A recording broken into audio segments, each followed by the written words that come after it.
নদ নদী ও কৃষি শস্যের জেলা কুড়িগ্রামের ৯টি উপজেলা নিয়ে গঠিত 4টি সংসদীয় আসন। তিস্তা, দুধকুমার, ধরলা, বিধৌত ও এ জেলাকে কর্মসংস্থানের অভাব, নদী ভাঙন, আকস্মিক বন্যা ও শিল্পায়নের অভাবে ভোগাচ্ছে দীর্ঘদিন ধরে।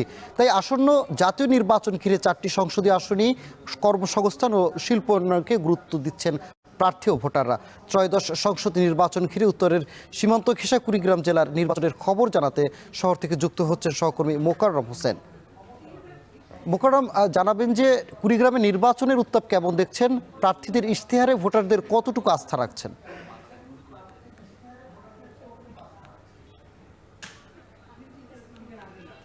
সানি, বলা হয় ভাওয়াইয়া, নদী, ধাম এই তিন নিয়ে কুড়িগ্রাম। সেই কুড়িগ্রামের নদ নদী বিধৌত এই 9টি উপজেলা নিয়ে 4টি সংসদীয় আসনের বিন্যাস করা হয়েছে। 4টি সংসদীয় আসনে প্রত্যেকটিতেই নির্বাচনের জমজমাট লড়াইয়ের আভাস পাওয়া যাচ্ছে।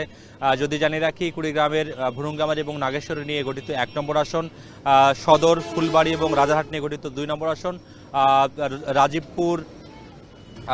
রাজীবপুর এরপরে হলো আরও 2টি উপজেলা নিয়ে গঠিত 3 আসন এবং উলিপুর 4 নম্বর আসন। 4টি আসনেই আমরা দেখছি বিএনপি এবং জামায়াতের হেভিওয়েট প্রার্থীরা ভোটের মাঠ চষে বেড়াচ্ছেন। উলিপুরে নির্বাচন করছেন শিবিরের সাবেক কেন্দ্রীয় নেতা একজন, তার প্রতিদ্বন্দ্বী সেখানে বিএনপির আরেক হেভিওয়েট প্রার্থী। এছাড়া সদরের যে 2 আসনটি সেখানেও বিএনপির হেভিওয়েট প্রার্থী সোহেল হোসনাইন কায়কোবাদ, তিনি এখানে প্রতিদ্বন্দ্বিতা করছেন। একই সঙ্গে এখানে এনসিপির কেন্দ্রীয় যুগ্ম সদস্য সচিব এবং উত্তরাঞ্চলের সাংগঠনিক সম্পাদক ডক্টর আতিক মুজাহিদ প্রতিদ্বন্দ্বিতা করছেন। এখানে জামায়াতের অ্যাডভোকেট ইয়াসিন আলী প্রতিদ্বন্দ্বিতা করছেন। এছাড়া বাকি 2টি আসনেও 4 দলের প্রার্থী এককভাবে আসলে নির্বাচনের মাঠ চষে বেড়াচ্ছেন। তবে নির্বাচনের যে চূড়ান্ত পর্যায়ের সমঝোতা রাজনৈতিক দলগুলোর মধ্যে, সেই সমঝোতায় কোন দল কার সাথে জোট করবে তার উপরে নির্ভর করবে কোন দল আসলে কতটি আসন ছেড়ে দিচ্ছে এবং কতটি আসনে একক প্রার্থী দিচ্ছে। তবে এখনো পর্যন্ত এককভাবে নির্বাচনের যে প্রার্থীরা ভোটের মাঠ চষে বেড়াচ্ছেন, তারা সবাই এখানকার কর্মসংস্থান, শিল্প, বাণিজ্য, বিনিয়োগ সম্প্রসারণ এবং কৃষির বাণিজ্যিকীকরণকেই আসলে প্রাধান্য দিচ্ছেন। তবে ভোটারদের মাঝে মিশ্র প্রতিক্রিয়া রয়েছে। ভোটাররা বলছেন যে বারবার ভোট এলেই প্রতিশ্রুতির ফুলঝুরি এবং এরপরে ভোট শেষ হয়ে গেলে উন্নয়নের যে কাঙ্ক্ষিত দেখা সেটি তারা পান না, যার ফলে এবার তারা সড়ক পরিবহন, যোগাযোগ, শিক্ষা, স্বাস্থ্য এবং প্রযুক্তি দক্ষতা উন্নয়ন খাতে যে প্রার্থীরা ভালো কাজ করবেন তাকেই পরখ করে প্রার্থীদেরকে ভোট দেবেন বলে ভোটাররা জানাচ্ছেন।